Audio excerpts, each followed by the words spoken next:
Voici le petit Robert Kiyosaki. Il a 2 pères. Le premier a fait de grandes études, il est docteur, le deuxième n'a pas passé la 4e. Les deux ont un bon salaire, mais l'un des deux aura des difficultés financières toute sa vie et laissera derrière lui de lourdes dettes à ses descendants. L'autre va devenir l'un des hommes les plus riches d'Hawaï et laissera un héritage de plusieurs dizaines de millions de dollars à sa famille. Dans ce livre, Kiyosaki va nous exposer les différents points de vue de ces 2 pères. Tous les deux sont d'accord sur le fait que l'éducation joue un rôle primordial dans la vie. L'un est persuadé que les grandes études sont incontournables, l'autre pense que devenir financièrement intelligent va permettre au petit Kiyosaki de devenir riche. Le problème avec l'éducation financière est que c'est une matière qui n'est pas enseignée à l'école, mais à la maison, avec la famille. Malheureusement, la plupart du temps, les familles vont apprendre à leurs enfants à devenir pauvres. Ce n'est pas un manque d'amour pour leurs enfants, c'est juste qu'elles ne connaissent pas bien le sujet, et qu'elles ne maîtrisent pas bien les mécanismes de l'argent, et qu'elles ne lisent pas des livres tels que « Père riche, Père pauvre ». Si comme moi, vous n'avez pas de père riche, cherchez à apprendre auprès de ceux qui le sont, et investissez en vous. Lisez les livres de Robert Kiyosaki, Napoleon Hill, Warren Buffett et tant d'autres. En réalité, la recette pour devenir riche est plutôt facile. Pas besoin d'avoir fait de longues études de comptabilité pour comprendre le principe. 2 concepts simples à comprendre, actif et passif. Un actif, c'est quelque chose qui va vous mettre de l'argent dans votre poche. Un passif, c'est quelque chose qui va, au contraire, vous enlever de l'argent de votre poche. En analysant un peu, tout peut être un actif ou un passif.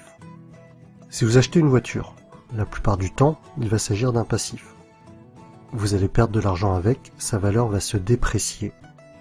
Mais si vous êtes un chauffeur de taxi, si vous êtes commercial, et que votre voiture améliore votre image et qu'elle facilite certaines de vos affaires, alors votre voiture pourra devenir un actif. Si vous possédez une maison, et que, avec les factures, les différentes taxes et travaux, cela vous fait perdre de l'argent, alors il s'agit d'un passif. En revanche, si vous louez votre maison et que cela vous fait gagner de l'argent, c'est un actif. Voici un schéma assez classique pour représenter les pauvres, classe moyenne et riches.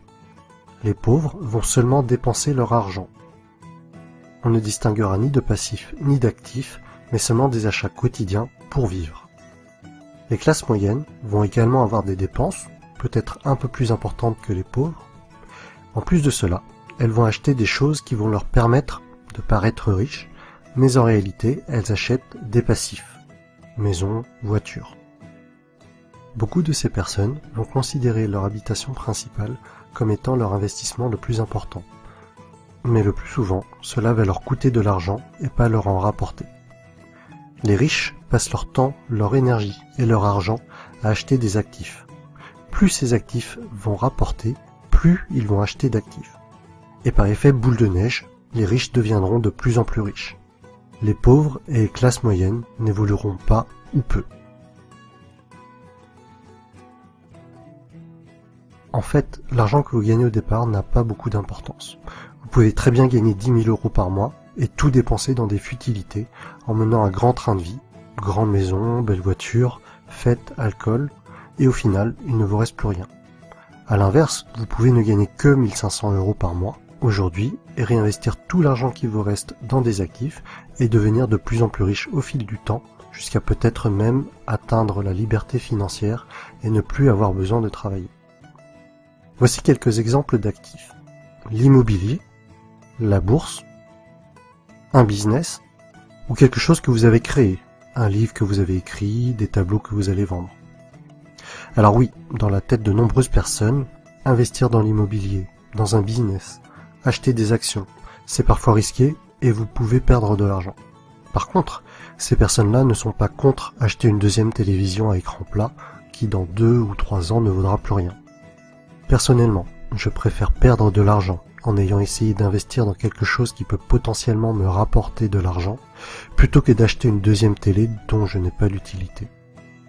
Et au final, même si j'ai perdu de l'argent en ayant essayé d'acheter ou de produire un actif, les leçons reçues de mes échecs seront infiniment plus enrichissantes que de passer 3 heures par jour devant des programmes télé sans intérêt.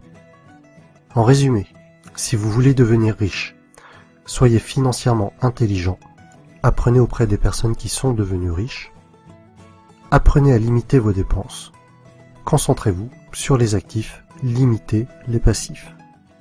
Et voilà mon résumé du livre Père riche, Père pauvre de Robert Kiyosaki. Si vous avez apprécié la vidéo, mettez-moi un pouce bleu en bas à droite. Et pour suivre mon actualité, abonnez-vous.